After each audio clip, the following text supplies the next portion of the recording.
इन साथियों, अभी भारतीय राष्ट्रीय कांग्रेस का कोई भी घोषणा पत्र सार्वजनिक नहीं किया गया, लेकिन देश के प्रधानमंत्री ने पता नहीं कहां से घोषणा पत्र हमारा हासिल भी कर लिया, पढ़ भी लिया और झूठ भी परोसना शुरू कर दिया कि भारतीय राष्ट्रीय कांग्रेस के घोषणा पत्र में शक्ति के खिलाफ बोला गया है। और शक्ति का मतलब प्रधानमंत्री जी के लिए इस देश की मां बहन बेटियां हैं।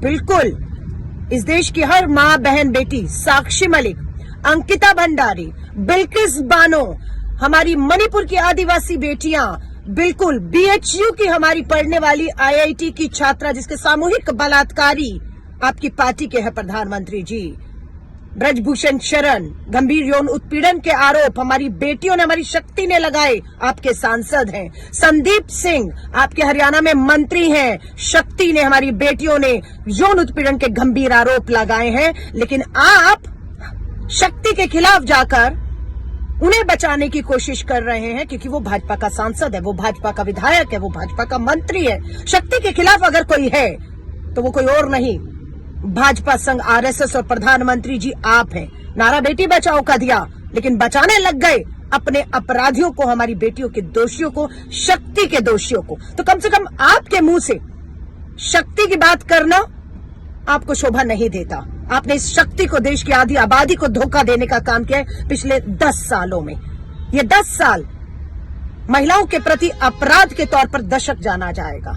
इतिहास में इस दशक को महिलाओं के खिलाफ अपराध के तौर पर जाना जाएगा, और जिसके बचाव में, शक्ति के बचाव में नहीं, अपने अपराधी दोषियों, भाजपा के नेताओं के बचाव में आप पूरे 10 साल खड़े रहे हैं। ये देश माफ नहीं करेगा। बंद करिए गुमराह करना। मुझे मालूम है राहुल गांधी जी के भाषण से आप बौखलाए हुए हैं, क्योंकि निशाना आप पर था, आपकी सरकार पर था, जिन्होंने 10 साल इस देश के साथ अन्याय करने का काम किया है। और राहुल गांधी जी, उनकी यात्रा से जुड़ा हर मुद्दा इस देश के लोगों को, जवान हो, किसान हो, आदि आबादी, नारी, आदिवासी हो, इन सबको न्याय देने की बात करता है। बौखलाइए मत प्रधानमंत्री जी। झूठे बयान देकर जिस पद पर आप बैठे हुए हैं, सोच रहे हैं कि झूठ की गंगा ऊपर से नीचे तक बहेगी। नहीं, वो मां गंगा भी, जो शक्ति का एक प्रतीक है, वो भी आपसे खफा और नाराज बैठी हुई है। ये आने वाले 2024 के चुनाव में आप भी देखेंगे, मां गंगा भी देखेगी, देश की आधी आबादी शक्ति भी देखेगी, और हम भी देखेंगे। जय हिंद, जय भारत। नमस्कार। राहुल जी ने जो कल बयान दिया है और कल जब भाषण किया, उसके ऊपर आज सवालिया निशान पैदा किए जा गए हैं, और इससे स्पष्ट हो रहा है कि भारतीय जनता पार्टी किस तरह से चरमरा गई है, किस तरह से घबराई गई है। जब ये सवाल वो करते हैं, हमारे भी सवाल सुन लीजिए इसके ऊपर। जब हमारी महिला पहलवानों को रास्ते पे घसीट दिया गया था, उनका हक मांगने के लिए जब आई, तो दमनकारियों को घर में रख के उनको तो उन्होंने शेल्टर दिया, उनको आरक्षण दिया, संरक्षण दिया, लेकिन जो हमारी महिला पहलवान थी उनको घसीट के लेके गए रास्ते पे से, उसका जवाब कौन देगा?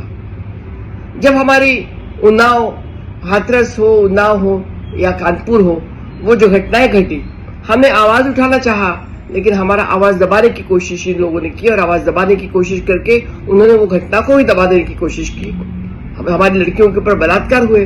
इतना ही नहीं तो कुछ लड़कियों को जलाया गया, किसने कितनों को मार दिया गया, उसके ऊपर भी कोई बोल नहीं रहा है। और सबसे बड़ी बात, मणिपुर इतने दिन से जल रहा है, और मणिपुर में जो हिंसा हो रही है, मणिपुर में हमारी जो एक महिला थी, उसको परेड करके, नग्न करके उनको लेके गए और सामूहिक बलात्कार उनके ऊपर करना पड़ा। जब सत्य और असत्य की लड़ाई होती है तो हमेशा विजय सत्य का होता है, और ये सत्य और असत्य की लड़ाई है। जब द्रौपदी को भरे दरबार में उनका अपमानित किया गया, उनको जो दमन कर दिया गया, तो पूरी सत्ता हंस रही थी, अपने मदधुंध होके हंस रही थी, लेकिन द्रौपदी के बाजू में श्री कृष्ण था, और हमें लड़ाई में आखिर यश तो उनको ही मिला। सत्य में जयते। कौन सी मर्यादा के बारे में बात कर रही हैं भाजपा आज के दिन? किस बात पे धज्जे उड़ाए जा रहे हैं? महिला शक्ति, क्या किया आपने महिला शक्ति के लिए? किसने दिया अधिकार महिलाओं को? 33%। हर गांव में एमपीपी सरपंच बन के आए, किसने दिया? कांग्रेस पार्टी ने दिया। हेलो, याद दिला दूं, पार्लियामेंट में आपने क्या कहा था?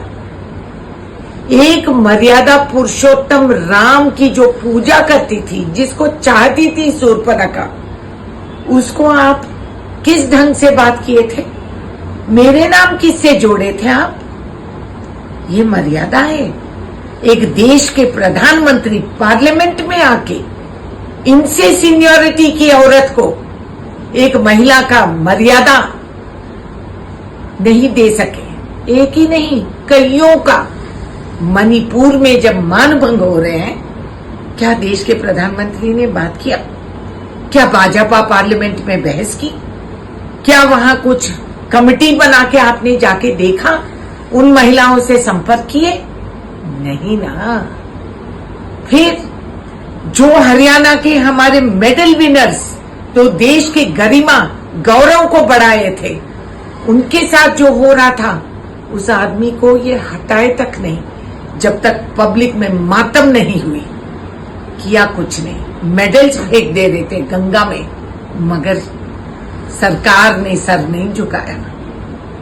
ये गरिमा है महिलाओं की तरफ। भाजपा सरकार और उनके मंत्रियां प्रधानमंत्री के इशारे पे जो नाचते हैं, इनको समझ में नहीं आई कि क्या हो रहा है। घर जाके अपने बीवियों के साथ और अपने बच्चों के साथ क्या तेवर करते हैं आप लोग? क्या दिखाते हैं कि पार्लियामेंट जाके महिलाओं का बेइज्जती करके बाहर आके छाती पीट पीट के बोलते हैं हम महिला का गरिमा करते हैं। रहने दो, अब की बार 400 पार रहने दो यार। नमस्कार, मैं हूं मानक गुप्ता। अगर आपको हमारा ये वीडियो पसंद आया हो तो इसे लाइक और शेयर जरूर करें, और हाँ, हमें सब्सक्राइब और फॉलो करना ना भूलें, ताकि आप देश और दुनिया की कोई खबर मिस ना करें। तो जुड़े रहिए हमारे साथ और देखते रहिए न्यूज़ 24।